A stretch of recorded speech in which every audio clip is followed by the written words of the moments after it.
My parents refused to help my son with asthma, then started a fundraiser claiming I abandoned them. My name is Morgana, and if you had told me a year ago that my own parents would basically help ruin the one promotion that could have changed my life, I would have laughed and said you were being dramatic. I always knew they were self-absorbed and a little clueless, sure, but I honestly believed that when something truly important happened, they would show up for me the way I had always shown up for them. I had this picture in my head of us being a slightly dysfunctional but still normal family, the kind that bickers at holidays and makes snide comments, and then still takes a group photo at the end of the night. I did not see myself sitting on the floor of my apartment with my kid's inhaler in one hand and my phone in the other, listening to my mother explain that she could not possibly miss a hair appointment, not even for 2 hours, not even for the grandchild she claims to adore, not even for the promotion I had been killing myself to get for half a year. I have worked in the same mid-level office job for about 4 years, in one of those generic buildings off a busy highway, the kind with gray carpet and humming lights that make your eyes hurt by 3 in the afternoon. My job barely covers rent, daycare, groceries, and all the random costs that come with raising a child with asthma in this country. My son is in elementary school, and when I say his inhaler is basically an extra limb for us, I am not exaggerating. His father lives states away with his shiny new life and sends the minimum support the court forced out of him, plus a birthday card when he remembers. The rest is on me. I pick up every extra project I can, stay late, log in from home after bedtime, all of it, because for months there was this one goal holding me together. Assistant to the executive director. Better pay, real benefits, a tiny office with a door that actually closes. I had the meeting on the calendar Friday afternoon, and my boss told me point blank that I was his top choice. That week was supposed to be simple. My son would go to school like usual, I would dress a little nicer than normal, maybe even wear mascara if I felt brave, then sneak out for the interview and be back at my desk before anyone in my department finished their sad desk salads. I had run through it in my head so many times it felt like muscle memory. Then Wednesday night hit, and I woke up to the sound that every parent of a kid with asthma recognizes immediately. That wet, choking cough that is somehow way too loud and way too weak at the same time. He was burning up, his chest rattling, clutching his stuffed animal with those glassy eyes that make you feel completely useless. I spent half the night on the couch with him upright against my chest, counting his breaths and checking the clock and doing that thing where you pretend you are calm so your kid does not freak out, while inside your brain is already listing worst-case scenarios. By Thursday morning, it was obvious he was not going to school the next day, and I had that cold, sinking feeling in my stomach before the pediatrician even confirmed it. The doctor listened to his lungs, wrote a prescription for steroids, and told me, in that calm voice they use to not set you off, that he needed at least a couple of days of rest. I nodded and pretended I had a plan, but the second I walked out into the parking lot with my kid half asleep on my shoulder, my brain started spiraling. The interview was Friday. I could not bring a sick child into the office, obviously, and I could not leave him with a random sitter he did not know in the middle of a wheezing fit. I did the only thing that made sense in my head. I called my parents. They live maybe half an hour away, in a comfortable little house they have owned forever, paid off, decorated with all the things they claim they cannot afford, but somehow always manage to buy. My father is mostly retired, does some part-time consulting when he feels like it. My mother does not work at all, unless you count criticizing people on the phone as a full-time job. They go out to dinner more than I do. They take little weekend trips to their place in the countryside. They post pictures in restaurants holding cocktails while I am trying to figure out if I can stretch a box of pasta for one more night. So in my head, asking them to watch their sick grandson for maybe 2 hours on a Friday afternoon did not feel like some huge sacrifice. It felt like the kind of thing grandparents brag about. When my mother picked up, she sounded annoyed that I was interrupting some show she watches in the middle of the day. I explained everything, maybe a little too fast because I was holding my son's hand and trying not to cry in the parking lot. I told her about the interview, how important it was, how this could finally mean not having to check my bank balance before buying cereal. I told her the doctor said he just needed rest and his meds, and that I would have his inhaler, his favorite blanket, everything ready. I asked if they could come over and stay with him for just those couple of hours. There was this long silence on the line, long enough that I thought the call had dropped. Then she sighed, this heavy, put-upon sigh that made my stomach twist, and said she had a hair appointment Friday afternoon that she had already rescheduled once.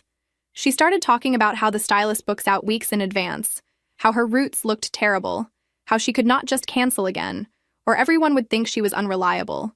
I remember staring at the hood of my car like the words did not make sense, like we were speaking completely different languages. I reminded her that this was my shot at a promotion, that it would help her grandson, that it was literally a 2-hour window.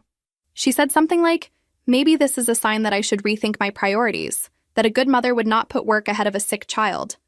I had to bite the inside of my cheek so hard I tasted blood, because the thing I wanted to say was not something you can come back from. I hung up and tried my father next, hoping he would override her the way he sometimes does when he thinks she is being unreasonable.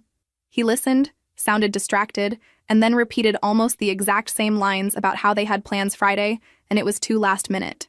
He said they loved their grandson, of course, but could I not move the meeting? Could I not ask someone else? Could I not just call in sick for one little day? By the time I got off the phone, my hands were shaking so badly I had to sit in the car with the engine off until I could breathe in a full sentence again. My son asked me from the back seat if his grandparents were coming, and I smiled and said we were still figuring it out, because apparently lying is part of parenthood too. The rest of that day became this frantic, humiliating checklist of favors. I texted every friend, every neighbor I halfway trust, every parent from my son's class who had ever said, "Let me know if you ever need anything." People were kind, they really were. But a sick kid on short notice is a big ask. Everyone had a reason. They were working, out of town, already juggling their own kids. I did not blame them, but each no made the situation feel more solid, like wet cement drying around my ankles. At the office, I sent an email to my boss asking if there was any way we could move the interview, even by a little. He did not answer. Someone from Human Resources sent me a polite message about the director's schedule being packed before a trip, and how decisions had to be finalized before the end of the week. By Thursday night, with my son curled up on the couch, wheezing a little less but still looking wrecked, I already knew how it was going to go, but I kept pretending in my head that some miracle would appear. I checked my phone every few minutes, like maybe my mother would call back and say she had thought about it, and of course she would help. What was she thinking? Instead, I got a text from her complaining about the weather and asking if I had seen some show she likes. No mention of the interview, no mention of her grandson's breathing. I stared at the screen so long my eyes hurt, then put it face down and focused on counting my son's breaths again, because that was something I could control. Friday morning, I called the office as soon as the lines opened and told them I had to withdraw from consideration. I could hear the disappointment in the assistant's voice. The way she said, "Are you sure?" Like I had just casually changed my mind about lunch, not had my entire life backed into a corner by a perfect storm of bad timing and family selfishness. My boss finally called me back around midday, sounded rushed, said he was sorry, but they had to keep things moving. Another candidate had adjusted their schedule to make it in. He told me I was still valued, still appreciated, all those corporate comfort phrases that sound like white noise when you are holding a damp washcloth to your kid's forehead and trying not to sob into his hair. That afternoon, while my son dozed and cartoons played quietly in the background, my phone buzzed again with a message from my mother. She asked, all cheerful, how the big meeting went, with one of those fake, excited emojis. It was like she had erased the entire conversation from the day before or decided it had not been that important. I stared at the text and felt something in me tilt, like a piece of furniture that had always been slightly wobbly, but finally gave up and crashed to the floor. I did not answer. I told myself I would bring it up calmly on Sunday, when we were supposed to have dinner at their house, when everyone's blood pressure was normal. Sunday rolled around and I almost canceled, but my son had been asking about seeing his grandparents, and I was still in that phase where I thought I could fix everything with one good conversation. I called my mother in the morning, before we drove over, and tried to explain how much it had hurt that they would not help me, how everything had fallen apart because I had no one to lean on. She listened in total silence. When I finished, she cleared her throat and said she was sorry I was upset, but they could not drop everything every time I had a crisis. She said it in this icy, reasonable tone that made me feel like I was a teenager again, asking for a ride to a party. She reminded me that my son was my responsibility, not hers, and that she and my father had already done their share of parenting. When I pointed out how many times I had helped them over the last few years, how I had driven over late at night when my father twisted his knee and my mother did not want to call an ambulance, how I had covered their electric bill once when they claimed they were short, how I had watched their dog for a whole week so they could go on a trip, she brushed it off as just what family does. Apparently that phrase only works one way. Then, in the same breath, In the same phone call where she refused to acknowledge what she had cost me, she mentioned that things were a little tight for them this month and asked if I could help with some bills. I genuinely thought I had misheard her. I asked her to repeat it, and she did, slower, like I was being dense. She said they had some credit card payments coming up and they did not want to dip into their savings. And since I had a good job and no husband to support, maybe I could chip in a bit. I remember sitting at my tiny kitchen table, looking at the stack of envelopes that held my own rent, my own utilities, the copay for my son's last urgent care visit, and feeling this weird mixture of anger and something that felt like grief. It was like realizing in real time that the people who raised you had never really seen you as a person, just as a resource. Monday morning, I got the official email from Human Resources letting me know they had offered the position to another candidate. It was phrased politely, thanking me for my interest like it had not been my own job I was trying to move up from. My boss swung by my desk later, said he was disappointed, said he had really rooted for me, but the director needed someone who could be flexible and fully available. I nodded and said I understood, because what else was I supposed to do? Scream in the middle of the office about inhalers and hair appointments and grandparents who choose their roots over their grandson's lungs. For the next few days, every time my phone buzzed and my parents' names popped up on the screen, I let it go to voicemail. They left messages, not apologizing, not asking how my son was, but circling back to money in different ways. They mentioned rising costs, retirement, unexpected home repairs. They hinted about how, in a real family, everyone helps each other. It was honestly impressive how they could say that with a straight face after leaving me to drown on the one day I had finally reached for a life raft. Eventually, my father caught me when I forgot to let a call ring out. He did his usual routine, starting with small talk, acting confused about why I sounded distant, before steering things toward the subject he clearly cared about. He brought up some balance on a card, mentioned interest rates he did not understand, asked if I could maybe cover a payment or two just until they got through this rough patch. When I mentioned the interview I had missed and the promotion I had lost, he made this little sympathetic noise and said something about how there would be other chances, then went right back to insisting that I had a stable income and they were struggling. That was the moment it really clicked for me. Not just that they had let me down, but that they did not even see it as letting me down. In their heads, I was still the kid who owed them for every meal, every ride, every roof they had ever put over my head. It did not matter that I had a child of my own now, that I was the one packing lunches and paying for field trips and waking up at 2 a.m. to count breaths. In their narrative, they were still the givers, and I was still the taker, no matter how backward that actually was. After that call, I typed out a long message telling them I could not help financially anymore, not for a while, maybe not ever. I told them I needed space. I told them, in very clear terms, that I was still trying to climb out of the hole that missing that interview had dug for me, and that I could not be their safety net. I deleted the message once, typed it again. My hands were shaking so much I had to brace my phone on the counter. Eventually I hit send and immediately felt both sick and lighter, like ripping off a bandage and seeing skin underneath that is still raw but at least breathing. There were a few days of eerie quiet after that. I almost let myself hope they had actually listened, that maybe there would be some kind of self-awareness moment where they realized how messed up this all was. That fantasy lasted until my mother started sending screenshots of her credit card statement. Big, scary numbers circled in red like she was presenting evidence in some courtroom where I had been subpoenaed as the guilty party. She said she did not know how they were going to make it, that everything on that card was for family, for me, for my son. I stared at those numbers, at the names of stores and restaurants I recognized, and felt my jaw clench. I opened my banking app, scrolled through old transactions, and let the memories line up next to the facts. Emergency after emergency that somehow ended in new purchases and weekend trips. It was like suddenly seeing the strings on a puppet show you had been watching your whole life without realizing it. I did not respond to her messages. I did not explain myself or defend myself or point out every lie. Instead, I focused on filling out job applications after my son went to bed, on updating my resume, on writing cover letters that made me sound confident and competent instead of barely held together with caffeine and stubbornness. I sent out more applications in 1 week than I had in the previous year. Each one was a tiny rebellion, a small step away from the version of my life where I stayed in that same desk forever because leaving felt too hard.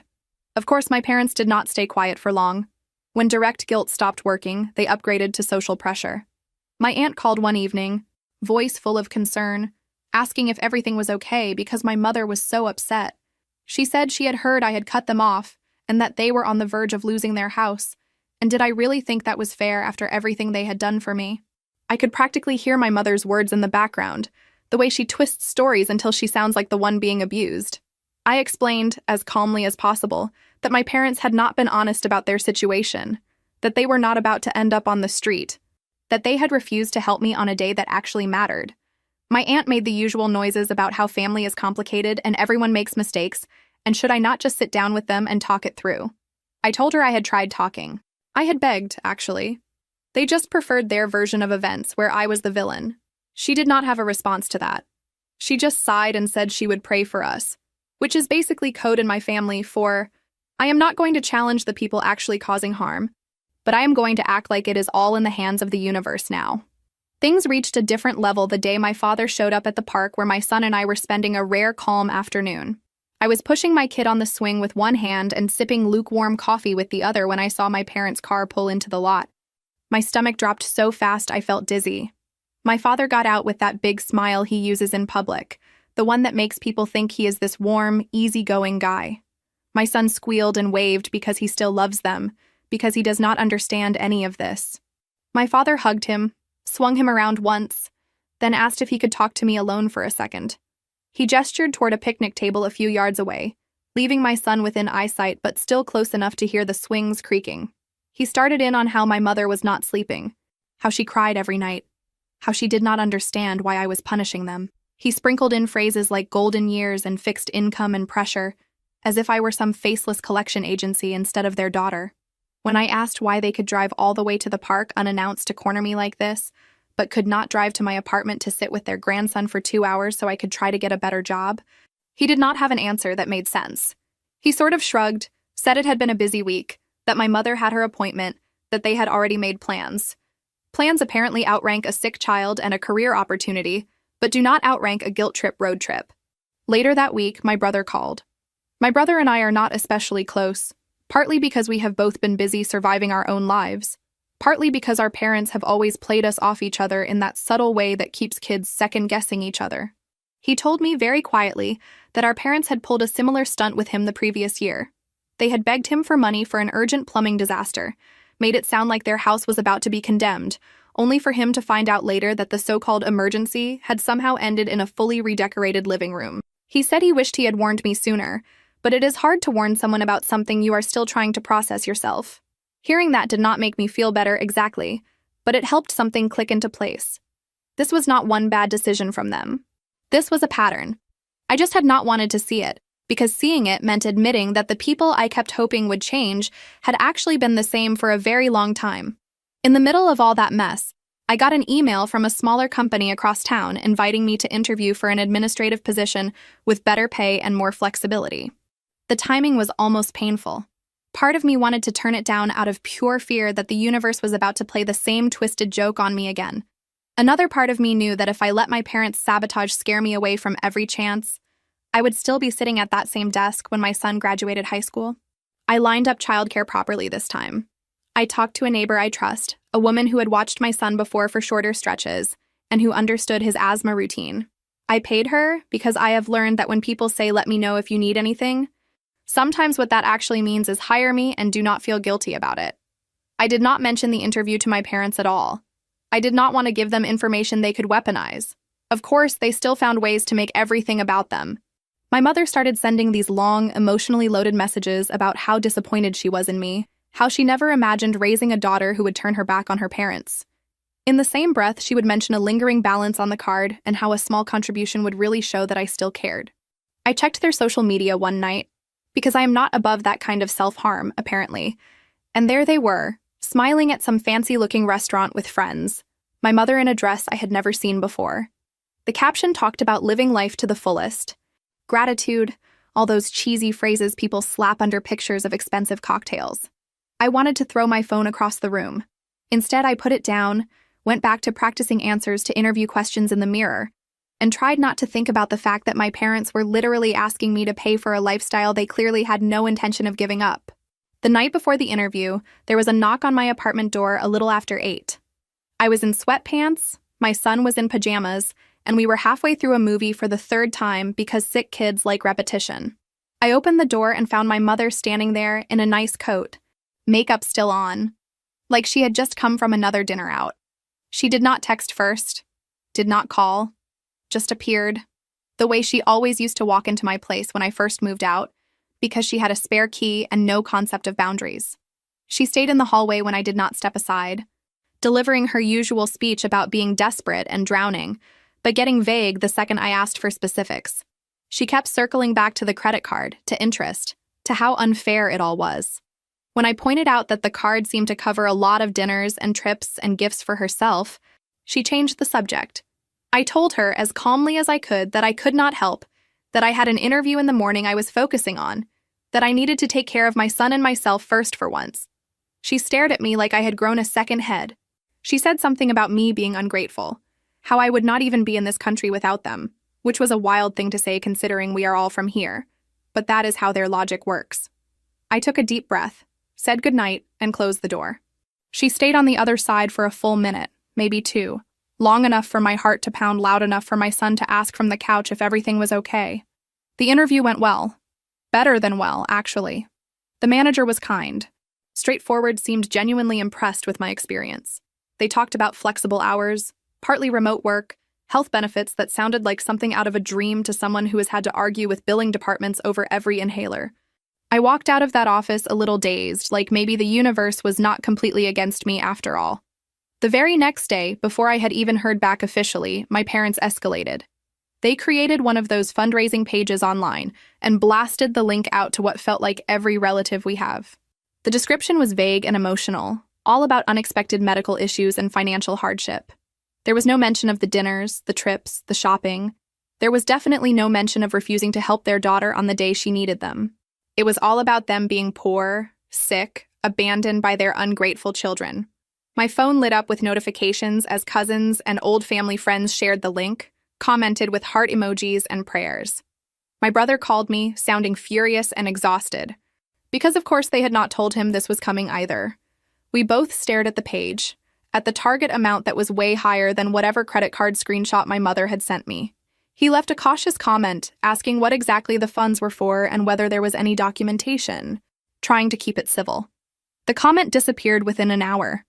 My mother then posted something about how it is heartbreaking when your own children attack you in public instead of standing with you.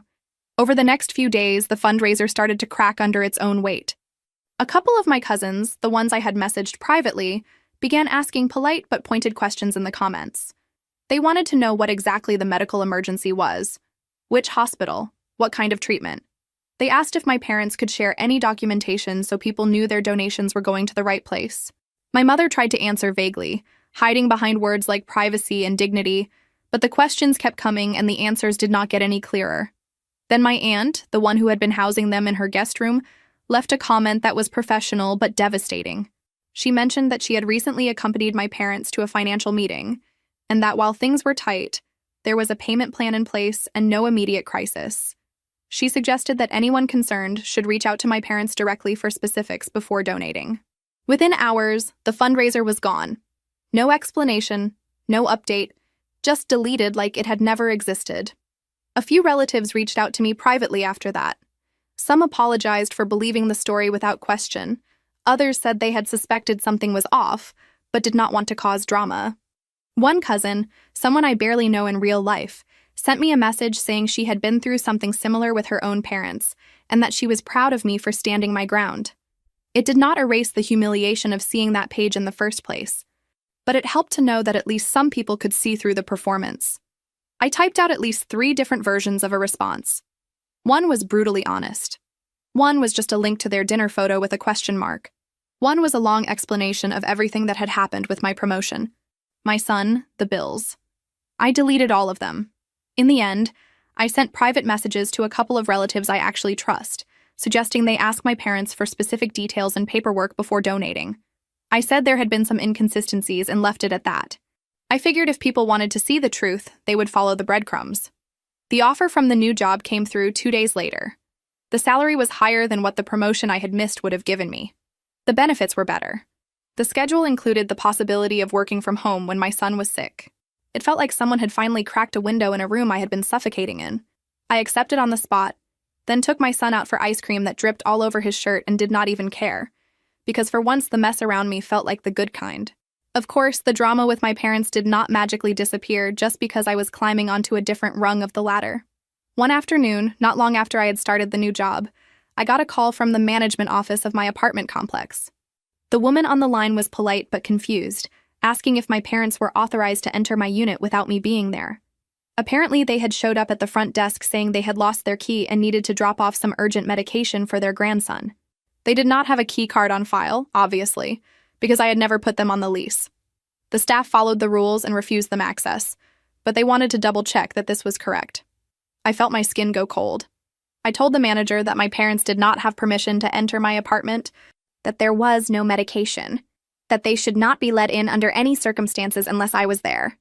Then I hung up and drove home with my heart pounding, because the image of them trying to get into my place while I was gone hit some deep, terrified nerve. When I pulled into the parking lot, their car was there, parked crooked, like they had been waiting to ambush me again. They were in the lobby, my mother pacing and my father sitting with his arms crossed. As soon as they saw me, my mother launched into this frantic explanation about how their utilities had been shut off and they had nowhere to go, and how the only logical solution was for them to stay with me for a while. She painted this picture of them shivering in a dark house with no running water or heat, which might have been more convincing if I had not seen her new dress in a photo from a night out literally days earlier. I did not let them inside the building. I stepped back, kept the glass door between us, and asked questions. When had the utilities been cut? Had they contacted the companies? What payment plans had they asked for? Every question made my mother's story wobble a little more. She fell back on dramatics, on tears, on accusing me of not caring if they lived or died. My father chimed in with comments about how they never thought their child would abandon them in their time of need. They tried again a few days later, this time going back to the management office to ask if they could be added as permanent guests or whatever label would let them pop by whenever they wanted. The staff told them building policy did not allow adding people without the leaseholder's written consent. My mother apparently got loud, insisting she was just trying to bring medicine for her poor, neglected grandson. The manager noted it all and then called me again, sounding annoyed on my behalf. The worst was the night they showed up at my actual door with suitcases. Not just a bag or two, but real luggage, the kind you bring when you are planning to stay more than a night. They knocked and knocked until I finally opened the door as far as the chain would let it, my son peeking around my legs because he recognized their voices. My mother did the same script about no place to go, about being homeless, about how everyone else had turned their backs on them, and apparently I was willing to do the same. She tried to step forward, but I kept the chain latched. I went out into the hallway, closing the door almost all the way behind me so my son could not hear everything. My mother's eyes were shining with tears, but there was this sharpness behind them that I recognized. She is very good at turning her emotions on and off depending on who is watching. She told me that if I refused to let them in, they might have to involve the authorities, because surely the police would see how cruel it was for a daughter to leave her elderly parents with nowhere to sleep. My heart was racing so hard I could feel every beat in my throat. Part of me wanted to crumble, to give in just to avoid the chaos and the embarrassment of a scene in the hallway. Another part of me, the part that had been slowly waking up since that missed interview, stayed steady. I told her, voice shaking but still clear, that they had options. They had a car, they had credit cards, they had relatives who had already opened their home to them.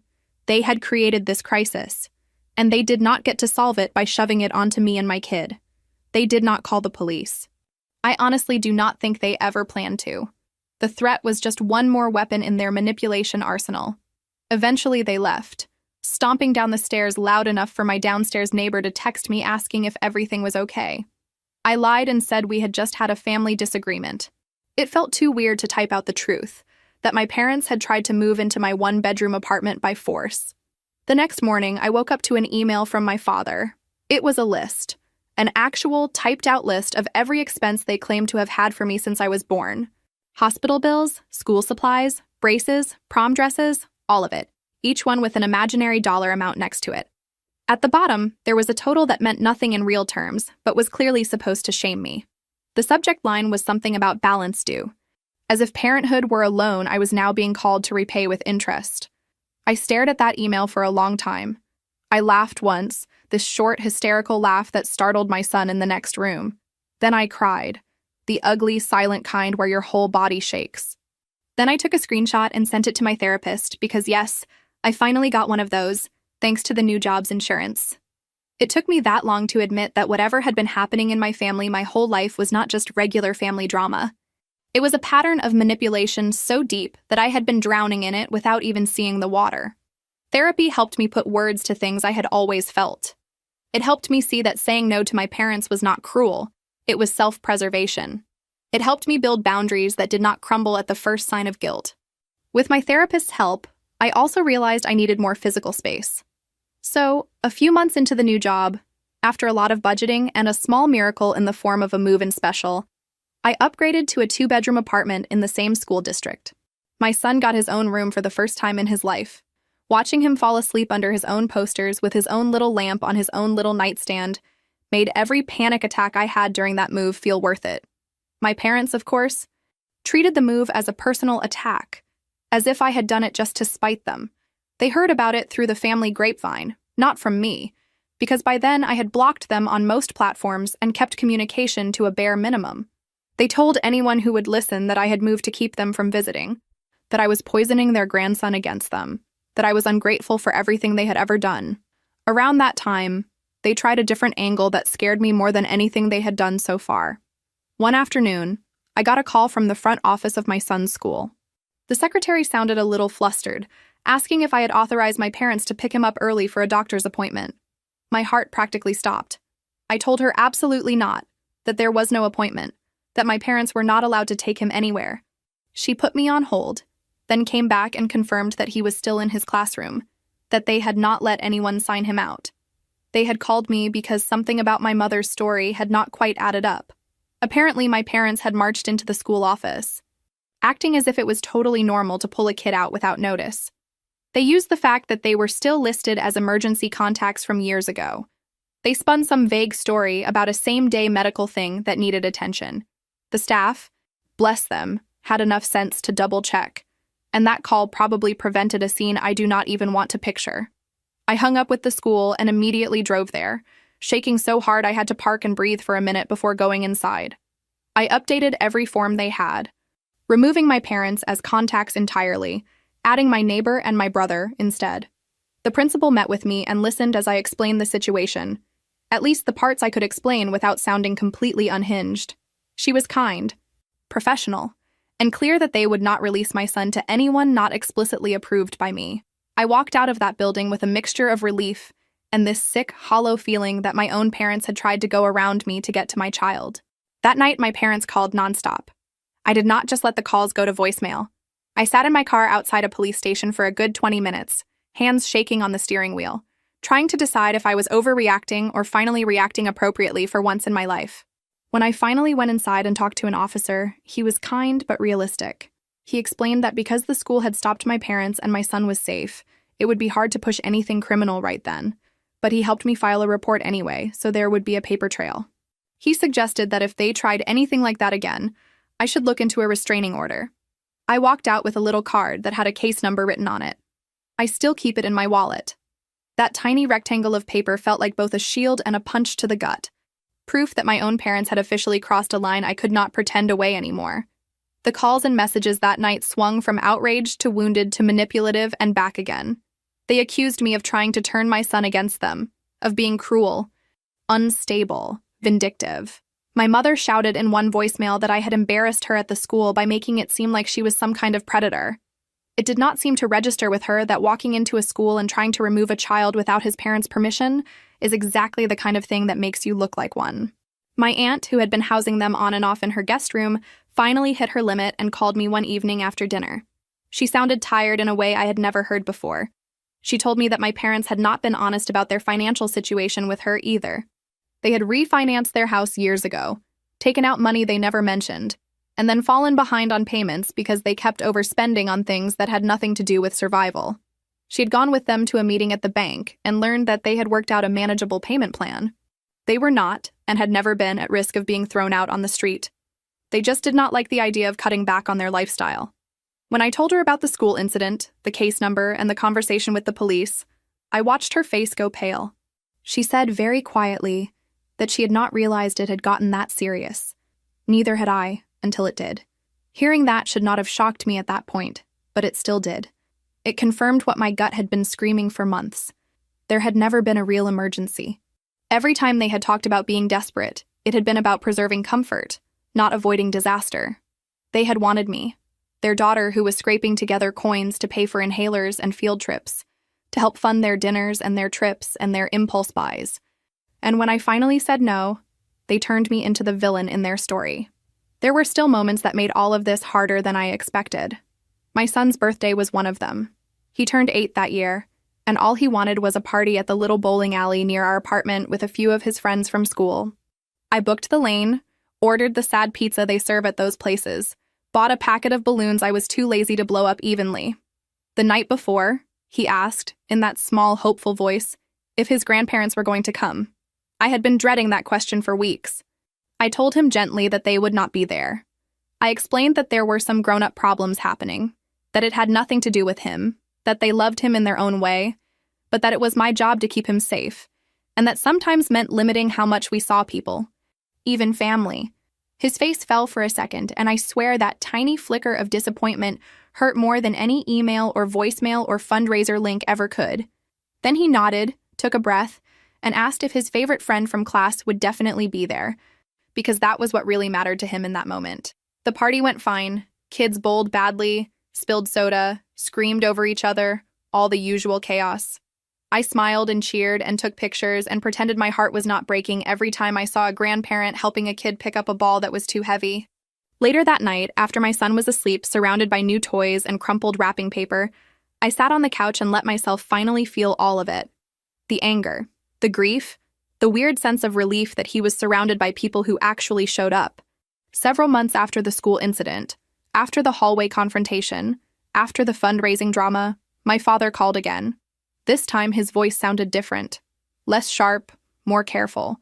He told me my mother had started seeing a therapist after a scare with her blood pressure. He said she had been forced to admit that maybe, just maybe, some of her behavior had pushed us away. He threw around phrases like personal growth and working on herself, clearly words he had picked up from her sessions. He also, in a very casual tone, mentioned that they had met with a financial advisor and set up automatic payments for their mortgage and utilities, like that was some huge accomplishment.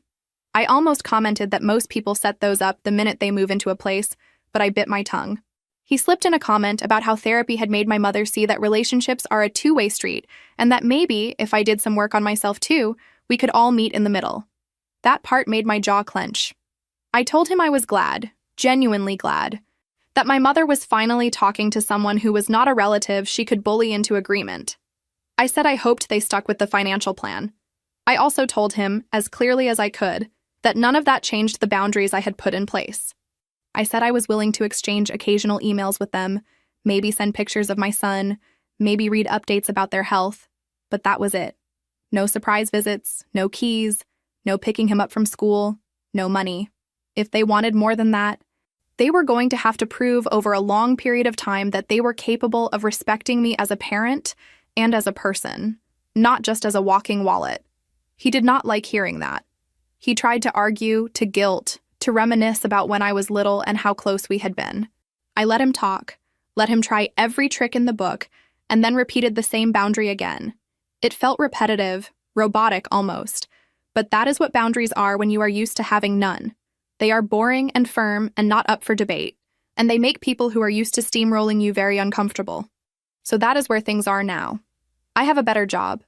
I have a slightly bigger apartment with a second bedroom that still makes me tear up sometimes when I tuck my son in. I have a therapist who helps me untangle the knots in my brain so I do not automatically feel like a monster every time I do not answer a call from my parents. My son is doing okay. He still gets sick sometimes, and I still carry his inhaler like it is sacred. But I no longer feel like one missed shift or one surprise bill is going to bring everything crashing down the way it used to. My parents are still out there, telling their version of the story to anyone who will listen. In their version, I am cold, selfish, obsessed with money, trying to erase them from my life. In mine, I am a woman who finally realized that love without respect and basic support is not actually love. It is control with a nicer label. I am not pretending it does not hurt. It does. Every holiday, every school event where I sign the grandparent line with a dash, every random Tuesday when I catch myself reaching for my phone to share a funny thing my son said before remembering that sharing it would mean opening a door I worked so hard to close. But I also know this. The night my son needed me, and my boss needed me, and my parents chose their own convenience over both, something in me snapped into focus. I saw my life and my family clearly for the first time. And once you see that clearly, you cannot unsee it, no matter how many fundraising links and guilt-soaked voicemails and tearful hallway confrontations people throw at you. You can only decide what to do with that clarity. Right now, what I am doing is this. I am going to work, paying my bills, packing lunches, attending school conferences, standing in line at pharmacies, all the boring little things that make up a life. I am answering my son's questions as honestly as I can without dumping adult weight on his shoulders. I am letting myself enjoy the quiet moments without waiting for the other shoe to drop every second. And I am holding my boundaries even when my hands shake. Maybe someday there will be a version of our family where my parents can sit in my living room, drink coffee, and listen to my son talk about his day without turning it into a performance about how hard their lives are. Maybe my mother will look at me and see an adult instead of a walking debt. Maybe my father will apologize without adding a list of excuses. Or maybe none of that will happen. Maybe this, the distance and the awkward emails and the missing names on birthday invitations, is as good as it will ever get. Either way, I am not going back to the version of my life where their wants automatically outrank my needs. I have spent enough nights sitting in parking lots outside pediatrician offices, staring at my phone, waiting for parents who were never going to show up for me. I am done waiting. I am here, with my kid, building something that looks suspiciously like stability out of the chaos they left behind. And if that makes me the villain in their story, then fine. I have finally decided I am allowed to be the hero in mine, even if no one in my family ever calls it that out loud. I used to think that setting boundaries would feel like slamming doors, like constant dramatic scenes of me yelling and storming out. But most of it has actually been boring and repetitive in a way that would make terrible television. It looks like not replying to the fifth guilt-soaked text in a row. It looks like sending a short email instead of picking up a call when I am already shaking. It looks like telling school staff over and over again that no, those people are not allowed to pick up my kid, even if they swear they are family. It looks like preparing myself before holidays, deciding ahead of time what I am willing to do and what I am not, and then sticking to it even when the group messages start filling up with dramatic sentences and half-truths. There was this one holiday season that really drove the point home for me. My aunt decided to host dinner because apparently she thought neutral territory would make everyone behave. My brother and I agreed to go for a few hours, mostly so my son could see cousins and play with someone who did not need an inhaler break every 10 minutes. I made it very clear through my aunt that if my parents started anything, I would leave, no scenes, no arguments. I would just quietly pick up my kid and go. Walking into that house felt like walking into a familiar minefield, every corner hiding a memory of some past explosion. My mother tried to act like nothing had happened. She greeted me with that overly bright smile, arms wide, full of perfume and tension. I let her hug me briefly because my son was watching, but I did not fall into the old rhythm of letting her steer the conversation. She made little comments all evening, small digs about how thin I looked, how tired, how being a single mother must be so hard, how maybe if I were more forgiving my life would be easier. My father contributed his usual quiet martyr act, telling stories about the so-called good old days when we were a close family, conveniently skipping over all the times they had used us as their personal safety net. At one point, my mother cornered me near the sink while I was rinsing plates. She lowered her voice and said she had been talking to her therapist about me. That sentence alone almost made me drop a plate. She said her therapist thought I was being unfair, that I was too rigid, that I was going to end up alone if I kept pushing people away. I asked, maybe a little sharper than I intended, if her therapist had heard the full story, or just the edited version where my parents were noble heroes and I was a selfish villain. She did not answer that. She just sniffed and said she hoped I could forgive them someday, as if they had already apologized and done the work, as if surrender on my end was the only piece missing. I felt that familiar rush of heat in my face, the one that used to precede me snapping, crying, begging, or all three. Only this time, instead of exploding, I took a breath and stuck to what my therapist and I had rehearsed. I told my mother, in a low voice, that I was not discussing any of that at a holiday dinner, that if she wanted to have a real conversation, she could email me, and I would decide if and when I had the energy to respond. Then I dried my hands, walked away, and sat on the floor to help my son assemble a toy someone had given him. It sounds small, but for me it was huge, because the old me would have stayed in that kitchen until I had been talked into a corner.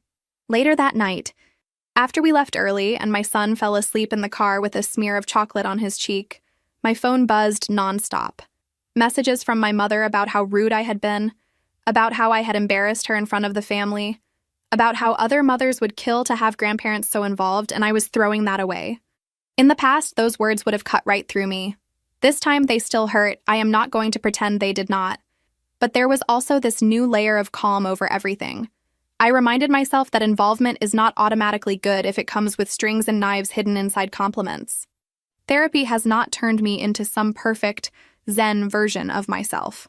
There were sessions where my therapist gently pointed out that I had gone from letting my parents walk all over me to slamming every door at once, including ones that did not need to be welded shut. Like the time I snapped at my brother for being 5 minutes late, because my nervous system has been so rewired that any lateness feels like betrayal. One session stands out.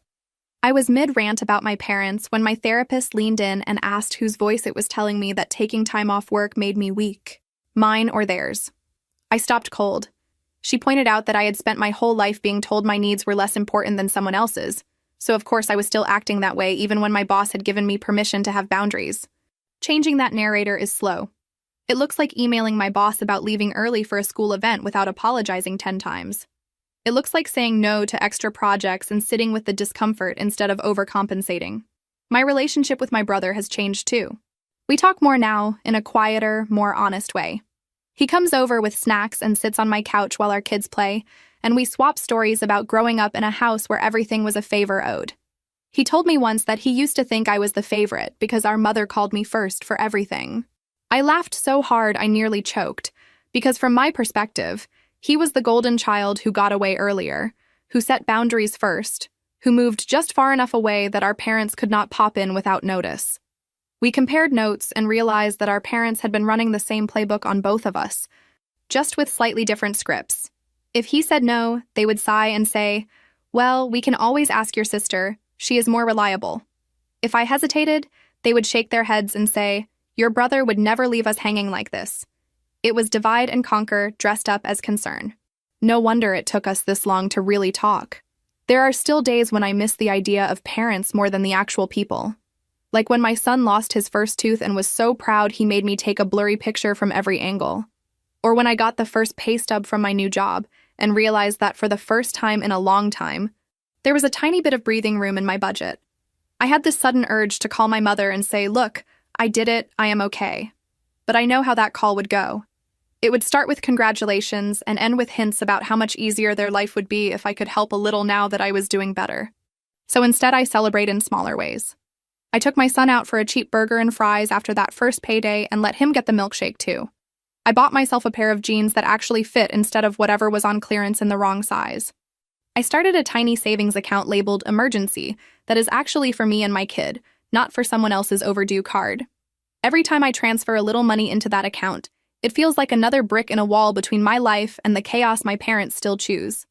Sometimes I worry that I am being too harsh, that I am overcorrecting, that maybe, if I had handled things differently, we could have landed in some softer place where they visit occasionally, and I do not flinch every time my phone rings. Then I remember the sound of my son's cough that night, the way my mother talked about her hair appointment like it was a natural disaster, the way my father acted like missing a career opportunity was no big deal.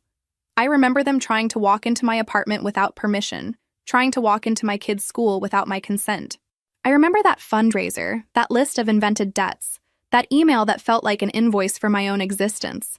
Those memories are not there so I can keep nursing anger forever. They are there so I do not gaslight myself into pretending it was not that bad. Because that is the dangerous thing about time. It softens the edges of memories, makes you question your own reactions. It makes you wonder if maybe you overreacted, if maybe you should have kept swallowing everything down. Having the full story laid out in my head, like a file I can open when I start doubting, keeps me grounded. If there is one thing I hope my son learns from all this, it is that love is not supposed to feel like obligation with a pretty bow on top. I tell him often that he does not owe me for food or shelter or clothes. Those are my job as his parent. He owes me basic respect because I am a human being, not because I changed his diapers. And I try really hard to show him that respect goes both ways. When I mess up, I apologize, even when my pride screams otherwise. When I am too sharp with him because I am stressed, I own it instead of blaming him for making me angry. He will grow up and form his own opinions about all of this. Maybe one day he will read old messages or hear stories and decide I was too strict or not strict enough. Maybe he will have his own version of this kind of late-night vent someday. Hopefully not about me, but let us be honest, none of us gets out of this whole parenting thing spotless. All I can do is try to break the pattern that says children are born owing their parents a lifetime debt. I am not pretending I have this all figured out. There are still hard days, but the difference now is that when those moments of doubt come, I have something to measure them against. The sound of my son's breathing that night, my mother's voice on the phone choosing her hair appointment, my father's shrug at the park when I asked why plans outranked a sick child. Those memories do not exist to keep me angry forever. They exist to keep me from gaslighting myself into thinking it was not that bad. Last week, my son came home from school with a permission slip for a field trip. It was the kind that needed a signature and a small fee, nothing major. He handed it to me and said, casual as anything, that I should not worry because he knew I would handle it. It was such a small moment, barely worth remembering on its own, but it hit me hard. He did not ask if we could afford it. He did not apologize for needing something. He just trusted that I would figure it out, because that is what I do. I signed the form that night and put the cash in an envelope. The next morning, I watched him run to the bus with his backpack bouncing, permission slip safely tucked inside, and I realized that this, right here, is what I was fighting for that whole time. Not some big dramatic victory, not a tearful family reunion where everyone apologizes and learns a lesson. Just this. A kid who feels secure enough to ask for what he needs without carrying the weight of whether his parent can handle it. My parents are still out there, still telling their version of the story where I am the villain. Maybe someday there will be room for something different. Maybe not. Either way, I am here, packing lunches, signing permission slips, showing up to parent-teacher conferences, building something that looks like stability out of the chaos they left behind. And if that makes me the bad guy in their story, I can live with that. Because in this story, the one that actually matters, I am the one who showed up.